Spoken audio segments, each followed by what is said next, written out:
Hello, everyone. My name is Eric Coffey, host of the Crime Giants podcast, and we are here live at the VIB Network 2022 conference in San Diego. And I'm here with a special guest that I have been hounding for like 2 years. And finally, I got her to sit down with me and have a conversation. So tell everybody your name, your organization. And a little bit about yourself. Hi, I'm Michelle Gardner-Ince, Director of the Women Veteran-Owned Small Business Initiative. But it really is a passion, a mission, a ministry to help women, veteran entrepreneurs, and a few good men enter the federal and commercial market. I've never been without a military ID card. I'm a military spouse, military brat, and of course, proud woman veteran, and it's my pleasure to be with you. One thing I will say, someone asked me at my table after I spoke for about 2 minutes, hey, what are some of the tips that you recommend for businesses trying to break into the contracting market? And one of the things that I say to everyone out here is you need more social presence. And guess who is the best at LinkedIn, hands down? None other than, so tell us, how did you build up your LinkedIn presence and how did you get to that? How did I get started? And then also, wait, this is a loaded question. Because I know you got the private invite and stuff when LinkedIn started doing some new stuff. You got the private invite. So let's talk about that, right? Because the thing is that I find a lot of small businesses are afraid to promote themselves. Let's talk about your LinkedIn presence first and foremost, how you started building that up. Okay, I want to tell a quick story. Tell it. You know, every colonel got a war story. It was November of 2018. My church does a big veteran event. I gained too much weight to get in my uniform. I wasn't going to go spend a lot of money. So I decided to put everything that was on my uniform on my hat. And I took a picture, Carter did, and put it on Facebook. Well, one of my 4-star mentors, and I have a couple, called me and said, Michelle, I don't really think that that's in regulation. You shouldn't do that. And there's a paragraph in the regulation about how retirees should wear their uniform. Well, I explained to him, I said, sir, understand, but there's people burning and ripping up uniforms. I'm just trying to represent my service. Well, if he had stopped there, I would not be here. He then had one of my colonel friends call me and send me the regulation that said how retirees should wear their uniform. I have always been known as a rebel in the Air Force, that kind of like a trailblazer, not follow the rules unless it's unethical or illegal. And so anyway, it made me mad. And so I dug in and said, I'm going to take a professional picture with my hat with all this stuff that you see on my LinkedIn banner. When I took that picture with Nick Nelson, brandpreneur out of Atlanta, I walked out and he said, oh my God, this is your gift to me. And he fell in love with the look. He took that picture. I didn't post it for 6 months because I had never seen myself as a woman veteran in that way. He captured me with strength, yet femininity. And I will tell you, once I posted the picture, response was overwhelming. Whenever I start something, I always have a goal. And at that point, I said, there are no people of color or women, veterans, who are LinkedIn influencers, and that's what I want to do. And so I started out, I took boot camps in social media, branding, and then at that point, I just made it a habit. And I reached out to LinkedIn and I said, what do I have to do? And they said, well, it's kind of by selection. And then in November 2021, I was named a LinkedIn influencer. Wow, that's congratulations on that. How long have you been working at your LinkedIn strategy? Once I took the boot camp, I understood social media more. So I started out with a simple blank page. I drew a square on it, and I drew a vertical and a horizontal line. In each box, I put one, what do I want to be known for? In the second box, I put, I don't do anything political, anything dealing with politics and race. If you see me post something about race, it's something I have opinions on all those things, but I decided I did not want to discuss those things publicly, right? And then the next thing I said, what are some hobbies or things about myself I want to share? You'll see me rarely share things about my family because I have young kids. They don't think it's cool for mom to be, and they're very particular. So I don't post about them, and I only pick specific occasions to post.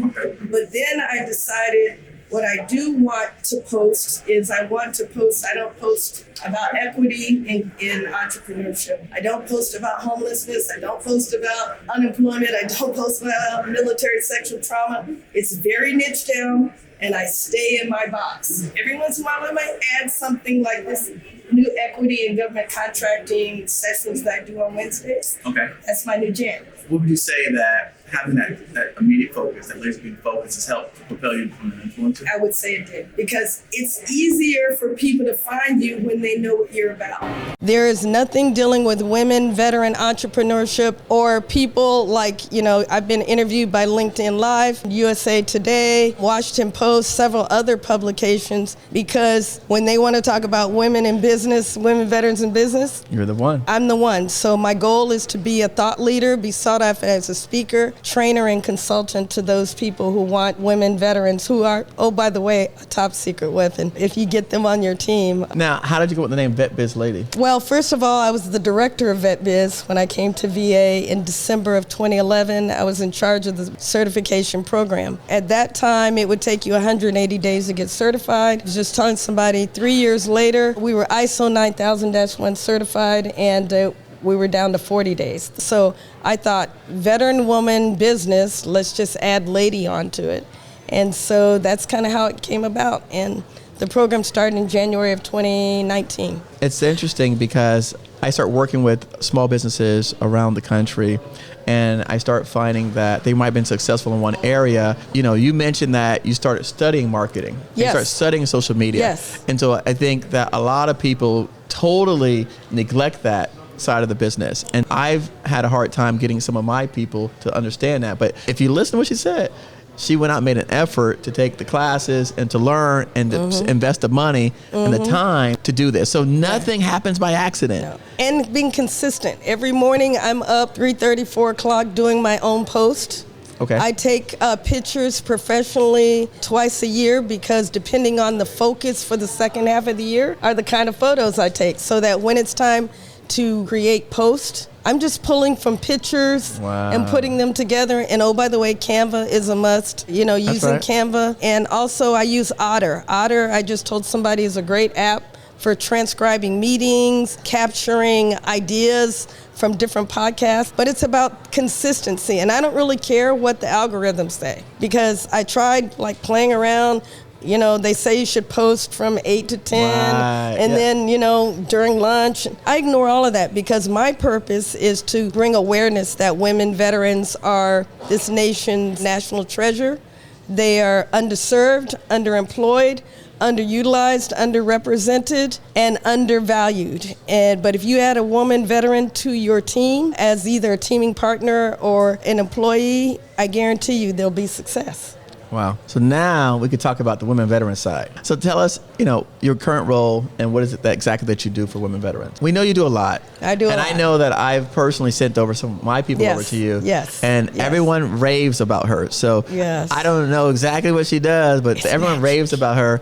And they're like, oh my gosh, she helped me so much. And so that's why I continue sending people to her. Yes. But to me, it's like a black box. So I want to say, what's happening in a black box? It's top secret. I guess sometimes when you find this as a business owner, right? Sometimes you do things so naturally that you don't really think there's anything special to it. But what I will tell you that I do is I give them permission. I give them permission to be vulnerable. I give them permission to be awesome. I give them insight into what it's like to be a woman veteran business owner, how they can leverage their skills and where they should be focusing their effort. Okay. Because a lot of times I tell them, if you want to date a guy, you got to get into that guy. You got to get into that client. And what I tell them is, go where you're loved. If a company, a state, or city is into you, do more of that, and then rinse and repeat and go to another city, another state. But don't think I need to go over here to government contracting, because the reality is everybody's not going to get a government contract. Sure. What I do mostly is bring awareness, right? When people think of veterans, they think of males. They do not think of females. And I think that awareness allows other stakeholders, clients who have opportunities to go, hey, I want to do business. because VA has been challenged in meeting its woman-owned small business goal. It's only done that twice since 2006. So 2006 is the same year they started talking about the Veteran First Law. And so as a result, everybody's attention went to veteran and left woman, minority, and hub zone. And so that's why when we put the program together, VetBizLady, it is to count twice, right? Women and veterans set aside. So I've done cohorts. So we've done different cohorts. With PenFed, we did one where we gave $50,000 in grants. Then we've done VetBizLady Start, which is where women start with the end in mind. They start from the beginning, I want to be in government contracting. Right. So mostly it's cohorts and collaborations. How does someone that's listening to this get involved? How do they get involved? Because you know my people are going to be like, okay, where do I sign up? Like, where you do I know sign my up? people are like, where do I sign up? Because listen, we have a lot of veterans. We do have a lot of women. Yeah, I just don't know if they're veterans. Gotcha. So my best students are always women. Wonder why? Like I said, I know for a fact that, when Rebecca helped sponsor the scholarship for us, I have a waiting list of probably 150 veterans at least. And I haven't checked it recently. I bet. So we need to find you some funding. Yeah, we need to find, because we have a huge waiting list of veterans. USAA underwrote us for 48 scholarships. Wow. And I can tell you right now, they're still getting calls like, hey, I saw you, we want scholarship. But what size are your cohorts? My cohorts are generally 20. 20. Okay. 25. I'll tell you what's unique about my cohort is that it's a whole person. It's 360. It's not just business. It's personal as well. No, that's important. Right? It's leadership. It's empowerment. When they think they can't, I tell them they can. When they whine, I tell them shut up. When they have an issue with family, we circle them as sisters and support them. If they need staffing, somebody uses their HR. So the community, you want to know what the magic is? The magic is the community. The magic is that women can be vulnerable.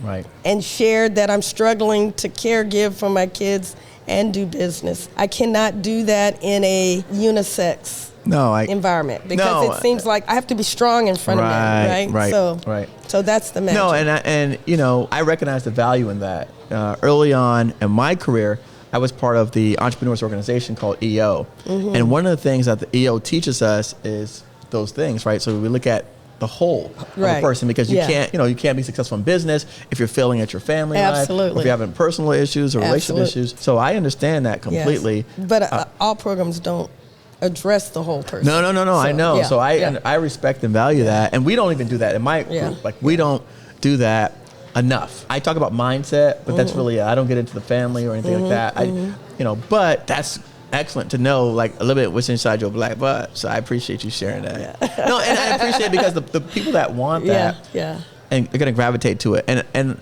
for me, it did complete us. And I recommend this even to people listening, like my podcast guests and successful entrepreneurs. I would recommend to Adam and Allie in the room, like, if they're not part of EO, to join EO, because that organization, the community. And what's EO stand for? Entrepreneurs Organization. Entrepreneurs Organization. They're an international organization. Okay. And they are, like, for example, we do really these private exclusive events for entrepreneurs. It's like you have to get invited to participate. By invitation only. And you have to have a certain revenue threshold, but you're not pitching or selling to each other, and you're supporting each other. And so when I was at some of my darkest times, those people picked me up and helped me out and gave me ways in which I can handle it. And so those are some of the skills. That's important. That's super important. Because otherwise you probably would have failed without I would have failed without it. Mm-hmm. I would have not looked at a $500,000 lawsuit the way that they described it. Yeah, they're probably like, oh, girl, well, that's nothing. And isn't it amazing? See, this is also what I think these groups do, right? Is that's key. It's perspective. Right. It's perspective. It's perspective. Because perspective is based on where you've been and where you're sitting now. No, absolutely. For the people listening here, I'll give you another perspective. Yeah. So when I was going through the lawsuit, they owed me $200,000, but it was suing for $200,000. The lady said to me, she says, well, Eric, if you take a $200,000 mortgage and finance over 30 years, it's only about $900 a month. You can work a regular job and pay that off. Where I'm sitting here thinking about $200,000. I'm like, oh my God, my life is ruined. Her caveat was, I thought you said you were going to be a millionaire anyways. No. But I think that's so important, and that's probably part of the reason I'm getting excited, is that's part of the magic that I give, right? Sure. Is the perspective. Because I was in business for myself for 2 years before I came to VA. And so I failed, right? Now, most people would say, well, I didn't fail, but by my standard, I failed. And so I never forgot what it's like when I didn't think I was successful. Right. And so whatever information I get, when I'm talking to contracting officers, small business liaisons, stakeholders, my mind is split. Sure. I'm thinking of, what does that mean to a small business owner? And what does that tell me about what a future stakeholder, future client of that small business needs? Right. So truly, I'm a yente. A yente is a matchmaker. People talk about matchmaking all the time, but I am truly a matchmaker. Because when I talk to a corporation or a stakeholder, what does it take for you to win? What does winning look like to you? Right. And after that, guess what happens? I understand better when I'm talking to these women. Who are they? Can they fit that need? I'm not throwing people in a room and just saying, make the magic happen. Right. The magic is because I understand the stakeholders' need and the stakeholder strategy. You're not going to tell anybody. This is secret between us. It's a secret. Okay. All right. We're not telling anyone. Now, so when is the next cohort coming up? So let me say this. There's some opportunity. I don't know when the next cohort is going to be. We're going to start monthly GovCon 101 sessions. I'd love to have you come and give one. Okay. That's going to be on Tuesdays starting from 12 to 2. Okay. Starting in January. Oh, great. The second January. On Tuesdays. I like Tuesdays. Oh, is Tuesday your day? No, Wednesdays are my day. Oh, okay, gotcha. So I like Tuesdays. That's great. Gotcha. All right, and then they can catch me on Equity and Government Contracting every Wednesday, where it's on LinkedIn Audio. We talk about, I've been trying to get Mr. Coffee here, but he doesn't have time for me. But we have a retired VA contracting officer. We have a business advisor. We have a business coach. We have a former SBA business advisor. We have a PhD who's in the 8A program, successful business owner. And we have myself. So we talk 360 degree of different business topics. And it's all around the Executive Order 13985, where the President Biden has mandated that every federal agency increase the vendor base. What that means is bring more vendors in that have never done business with the government.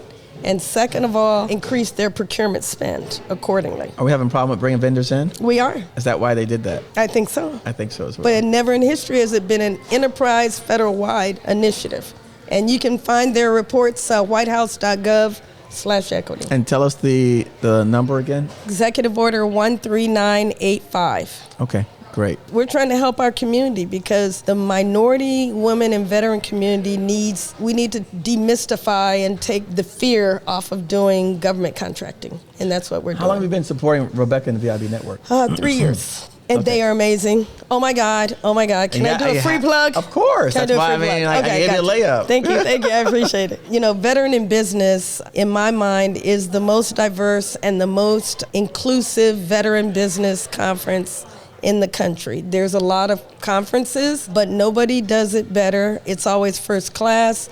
There's always tremendous opportunities to engage and make connections. And I just want to thank them for having us. Absolutely. And for setting the space for so much rich networking and engagement. Yeah, I agree with you. And if you've never been, I've been to a lot of different conferences, but this one in particular, it's awesome. Veterans, right? So they speak veteran, they talk Army, Navy, Marine, so you really feel at home. I've invited several people that are part of, my student base, and they said, wow, Eric, if I don't go to any other conference, I'm coming to VIB. That one, it's well worth the investment. So, and by the way, to join VIB, it cost $0. So zero. Yeah. So come on. So there's no excuse. Essentially, There's no excuse. Yeah. Well, ladies and gentlemen, thank you so much for spending some time with Mr. Coffee and GI. This gentleman right here, although not a veteran, his heart for service, his tremendous investment in the small business community can be seen